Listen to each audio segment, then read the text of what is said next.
So here we're talking about the first 100 days of the Trump administration, but we're going to talk about it in a different context and perspective than you might have already seen. Yes, it's destructive. Yes, it's awe-inducing. Yes, it's causing the disruptions of people's lives, careers, liberty, and such, diminishing us in the esteem of the world, all the things. Very true. However, there's another side and a different angle that you may have been overlooking. And separate from the types of roundup 100 days you might have been seeing, I'm going to be offering you solutions for getting rid of him earlier than 3.5 years, because I know a lot of us cannot stand another 100 hours, let alone another 3.5 years after these last 100 days. So if you're interested in a different perspective, stay tuned, watch this video. So the perspective I offer is, yes, it's what is that already? Well, it starts with thinking about the fact that what we see is an administration that is desperate, pathetic, scared, and weak, right? Yes, right now, because Donald Trump managed to finagle, grift his way back into the White House and avoid jail, which was imminent, given the fact that the New York state had already found him like criminally liable, prosecuted him, convicted him 34 counts of business fraud, and he was on his way to jail, but for the fact that he won the presidency. Everything that they're doing is showing to the extent to which they are scared shitless. They're just weak people, and they're weak-minded, they're pathetic. What are they scared of? They're scared of the current United States.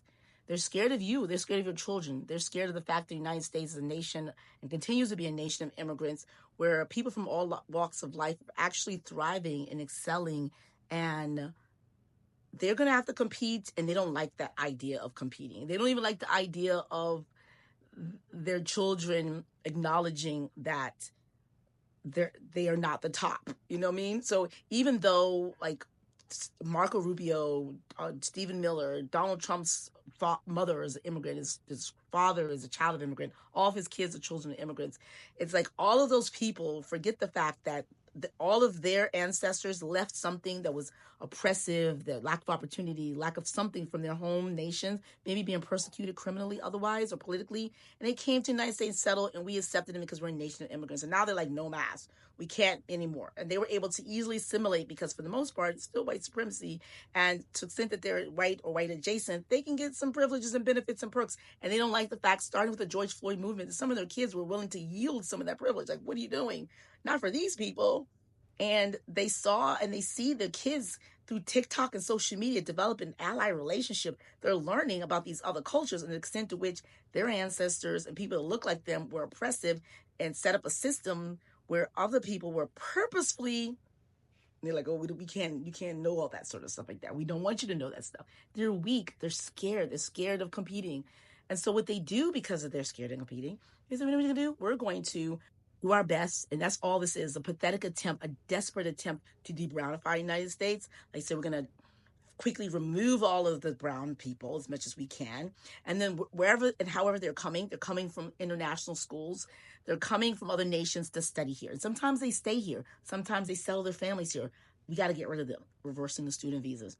We got to attack those who attack Israel under guise. They're abusing religion, whether it's Judaism, whether it's Christianity, to essentially do what they need to do to suppress, oppress, remove, dismantle anything that's related to them competing because they're scared shitless of Black excellence. They're scared shitless of Latino excellence. They're scared shitless of the future of those children when they grow up. What can they do? Of being the minority. You've heard of the great white replacement theory.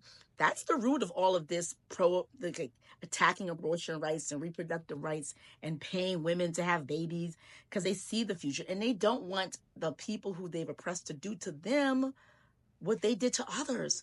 And so that fear is what's driving a lot of this. It's desperate, it's pathetic because that ship has sailed. I told myself, I'm going to tell you something. I went to this park. It's on 16th Street, down the street from the White House where my husband grew up, where he spent his college years. And there was a famous park called Meridian Park, also Malcolm X Park. There are people there picnicking. Just it's a place where people who are nonconformists go to frolic, and there's so much diversity there. It was amazing. It was a beautiful sight to see. But it was a glowing reminder of me for all of their attempts is not working.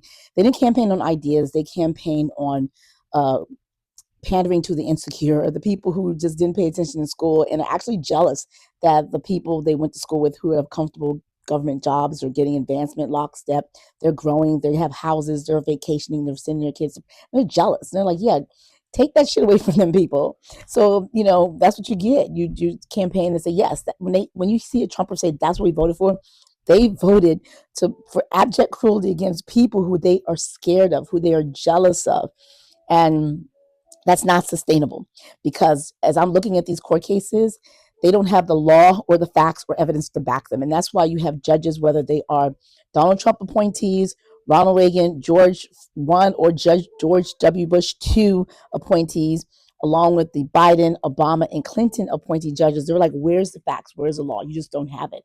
And the law's not on their side. And so the law is holding a line for us, to where Congress is too, like, I don't know what the hell is wrong with them, with the Republicans anyway. And they were I do see a little bit cracks where some Republicans are like, listen here, you are trying to take away our authority to a certain extent. And I'm gonna get into that more later on. Anyway, so you do see some cracks. You also see cracks in the fact that the techno bros who joined on the fight, that says, hey, we can help you dismantle stuff. We want to break up shit. These little spoiled brats have no idea to the extent to which Food and Drug Administration inspections allow their wives to have organic milk and it be safe, and when they take their drugs and their Botox, the drugs are safe. That's the government. When you go check out your new beach house, the construction site for it, you don't fall to the planks, because the government has Office of Safety, Healthy Workspace Standards. And so you're dismantling those, you're destroying those things, because you have no clue to which the government allows your comfortable life, because you're so pathetic, because I've never worked in the government before. So that's what we have here. We have this bunch of people, and all of their interests don't even align. That's why there's infighting. That's why Scott Bessent is waiting for what's this, Jim Navarro, what's his name, to go to the bathroom before he whispers in Donald Trump's ear to remove the tariffs. That's why you have Elon and all these other folks fighting, is because their interests aren't necessarily aligned. Elon's trying to replace all of these red workers, blue collar, red state workers jobs with AI. And it's like, do you not realize the person you're empowering is kind of like billionaire? They have no clue what your lives is like. And that's why they've done nothing for food prices, nothing for helping you with the child care. Donald Trump says child care is child care. He's a groceries. On the campaign trail, you could tell this is a man has no clue about your interests. I don't know why y'all thought he would help, but maybe they didn't. They didn't think he would help. They just said, you're going to help us punish those people who have better lives than us, because we're pathetic and we're sad like you. And we're just a bunch of spineless, pathetic, desperate people hoping that the diversity, the ship has sailed. As I said before, it's not going back. We can't put the genie in the bottle, and it's impossible. It's impossible. All of their efforts, they have 4 years to try to do what they're trying to do. But again, join me on my private communities in future videos. I'm going to tell you of a plan of attack of trying to remove him from office earlier than the 3.5 years, because I don't think we can withstand another 100 days, let alone another 3.5 years. So we'll be talking about that, but I'm going to keep that stuff to the private community, not the public community. So stay tuned for that video, or go to my private community when I talk about that, because I have another update on that campaign. Keeping it off here. But there's a play. There's a play to remove them from office. And even if we weren't going to remove them from office, even if we're not successful, which God forbid we won't be successful, there's no way to do what they're trying to do. They cannot reverse what's already happening. The ship has sailed. But they're doing it. It's pathetic. They're driving at it. And the only reason why they can do it is because they stole Congress's purse strings, and they're like, they have the control, and that's how they're doing it. They're bullying. They're essentially like, they stole the purse strings, and then they're choking government employees and choking government function and strangling it. They're just like, it's like psycho. They're just, it's not just, people say it's like a clown car, but it's like a deranged, violent clown car, because they're doing it violently. The way they are cutting and destroying people's lives and picking up people and kicking out children with cancer, and just like, it's a violent, destructive. But the good thing is, our protests are working. We're dismantling. We're doing a great job of like shutting down Tesla and Target and anyone else, and it's affecting the stock markets, and it's affecting the steam in his world. And he has the lowest ever approval rating, and people see that, because we're trying to tell the world, hey, it's not us. It's the 22% of the people in the population that actually are active voters. We have too many non-voters, those 90 million people. We're going to try to tap into them. But if it wasn't for those folks, we wouldn't be in the situation we are today. So it's not us. It's not us. And so that's what the protests show. But there's another way that we can do it that's more targeted and more poignant. And so that's what I talk about in my community. But anyway, so that's the 100 days. The 100 days is like, just look at it as like, wow, they're pathetic, and it's kind of like they're flailing, and they're trying so hard, and they're losing the cords. They're uncoordinated. It's chaos. It's disruptive. This is a mess. So the end of the day is that they're flailing. We are winning. We are organizing. The protests are working. The town hall scream matches against the Republicans. The what AOC Bernie Sanders is doing, what Cory Booker and Hakeem Jeffers did with the steps, essentially organizing. We're not just being passive, just sitting down waiting for things to happen to us. We're actively taking the bull by the horns and we're pushing back, and it's working and it's flailing. And the world, and if you look at it that way, and though with each time there's an offensive, and that's, I used the analogy in my recent video about George Floydman, rest in peace, because he just actually passed away this year. He's a Trumper though, and Muhammad Ali and the rope a dope in the Congo Zaire Rumble in the Jungle, defending the world champion heavyweight fight. George Foreman had the belt at that time, and Donald Trump, and Muhammad Ali essentially let George Foreman beat him for 7 rounds, and he trained to take the beating. He trained to be hit because he said he's going to wear himself out with the hitting us. And then on the 8th round, he came and knocked him out, and that's us. So we're taking the beating, and we know it's a strategy is just to keep hitting it, and it's working. He has dismantled the United States' esteem. Yes, he has demoralized a lot of the nation and the workers. Yes, that's true, and he's removed. Damaged our credibility in the world. Yes, that's also true. And what he's done in terms of dismantling agencies is going to take a long time to fix. But I look at it as, you look at the bright side, is that when it get fixed, it'll get fixed better. It's just like you take your car in the shop because the odometer is broken or something, and then when the shop, the mechanics look at it, they say, oh, by the way, you have this problem and this problem. Can we fix that for you? And you say, yeah, we can fix it. And it's back to new, and you fix the other problems that you didn't realize that were there. So that's the bright side of his dismantling agency, is that we bring them back together. They'll be more efficient, and it'll just be better for it. So just looking at the bright side of when we have to on the other side of this. So if you can constantly look at the other side of this pathetic attempt to try to slow down, debrown, and hold on to a bygone era that's past them, this last ditch attempt to maintain white supremacy and rule it and do what they can to hold the purse strings and choke where they can. And at some point, their grips, the courts, our efforts, time is going to release the grip, and it will be on the other side of this. There's a Truth and Reconciliation Committee on the other side of this. On the other side of this is the people who've been doing this, begging and groveling and saying they were just following orders. On the other side of this is the end of MAGA. It's the hive mind effect. I wish the hive mind would work. Like after that, the rest of them would like. But anyway, that's not nice to say on a Sunday. But anyway, I digress. So yeah, so that's it. So that's my recap for the Sunday. Look for it. I'm going to be doing the recaps on Sundays. I'm going to be doing the recaps of the week in terms of cases on Saturdays, and then in my recap of what I think on Sundays, and then my private community, I'm going to be talking about the plan.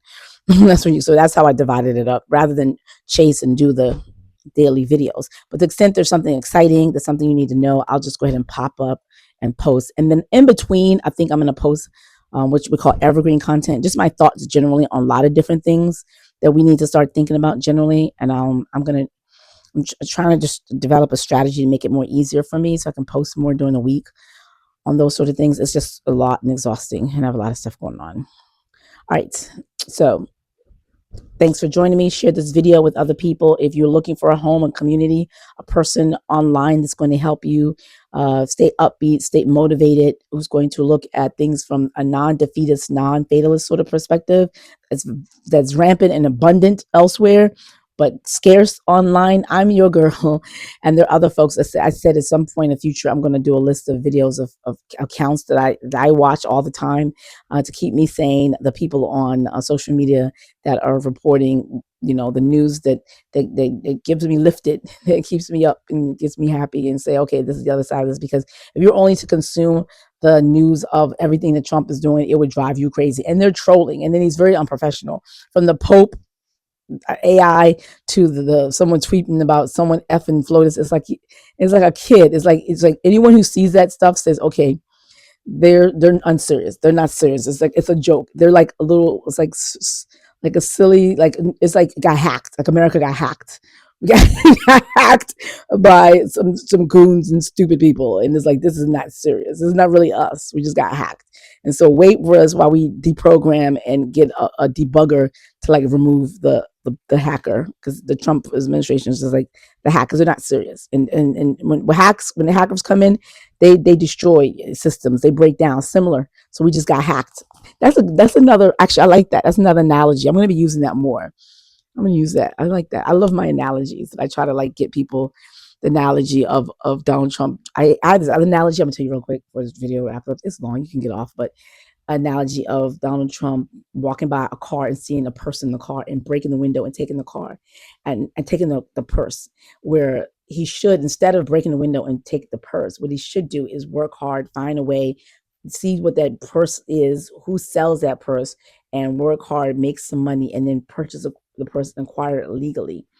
But he doesn't want to do it legally. He wants to break the car in. And that's what he's doing with all these court cases. It's like he's not doing the proper way and presenting data, facts, stats, evidence, the time it takes to do all that stuff. He's not doing it. He's just breaking in and stealing the purse. And that's what he's doing with all of this defunding, with all of these firings, with all these executive orders. He's breaking in and stealing the purse. Like the analogy, I like that analogy. And then I also like the analogy that essentially every time they do something stupid, it's be like America's been hacked. We've been hacked, and the hacker is destroying a lot of what it is. But hold on, we're working hard, and sometimes it takes a long time to get the hacker off. I mean, I've had my accounts hacked, and it took a while to get the account back. So we're working on getting our account back, but right now we're being hacked. I like that analogy. Anyway, what do you think? Let's discuss before JJ Legal. Follow me on all socials. I'm a JJ Legal everywhere. I just quit Twitter/X for the first time because I mean, yeah, because everyone had left, and I was just holding on. But then I was just like, somebody was called me a dumb bee and use a racial like attack on me, and then when I reported it, they said no, it doesn't violate the terms of service. But then they flagged my account for me calling someone else's talking points Russian propaganda. Like I got flagged for calling out somebody for repeating Russian propaganda points. But the people who called me a dumb bee and said I was a racist stereotype, that's as a I'm like, this is why your account is just does nothing. That's why there's it's a trash. Twitter, X, whatever, it's a trash platform. Is no longer good. Elon just invests bad. He makes some good investment decisions, but he just getting wades into stuff he doesn't need to get into. And then I don't really feel sorry for him because he's a drug addict, he's a racist and neo-Nazi, to be honest. So whatever happens to him happens to him. But it's the fact that he's just cruel and he's doing a lot of things and he's dangerous, and his money corrupts, and then people with money are just horrible. All right, that's it. JJ Legal, Baltimore.